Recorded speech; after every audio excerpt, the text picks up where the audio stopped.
Hello, everyone. Welcome back to Dan and 3. All right. Today we will be talking about the survival side of things. So we got this comment in that would like to know how to make a survival stove. So we'll teach you how to make a aluminum can, alcohol burning soda can stove. So how this works is you get two of your favorite beverage aluminum cans or aluminum cans from your favorite beverage, and you take each of them and you cut them into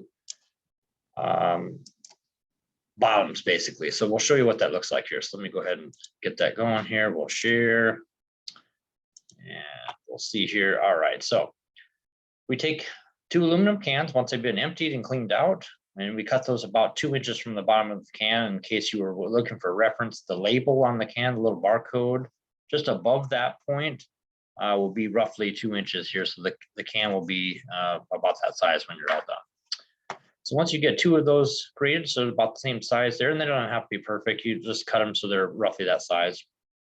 You take the one of them, and in the bottom of that, you fill it full of cotton balls. Just kind of fill this up with cotton, spread it all out so it's all kind of even if you can, and pack it in there pretty good. And then once you have the cotton in the bottom of one of them, you take the second bottom of the can that you've got. So you should have two bottoms that go together. And since they are the same size, you're going to have to take that bottom one that's got the cotton in it and kind of mush the side in just a little bit to be able to slide that other one over the top of it.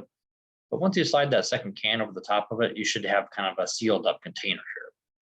Once you have that, you'll take a nail or some kind of a poke, and you'll go ahead and create some holes on the outside perimeter of the can that's now on top.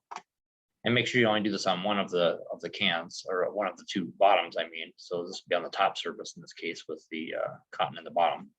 Then once you have the holes punched around the perimeter, you'll punch a few in the center here, because that's going to be where you put the alcohol in. So you'll take some 90% isopropyl alcohol and you'll pour it very slowly into here, let it kind of dribble down to these middle couple of holes that you have in here. And once that gets into the bottom and has a good saturation into the can, I usually make the can about maybe 3/4 full. You'll feel it by weight when it kind of is getting there. And once you get that, at night, you'll be able to see the little blue flame as you have it lit. You'll actually see that light up in here. In the daytime, it's going to be a little bit more difficult to see because it's going to be a hard flame to see with the sunlight. But with that, you'll be able to put it up on a rock and put a little cooking grate over it and heat your food up, or your water that you're boiling, whatever, lasts about an hour. And that's how to make it. So hopefully that was helpful. If there's any questions at all, please put it in the comments. And if you like the video, please like, share, and subscribe. All right. Thanks, everyone. See you on the next video.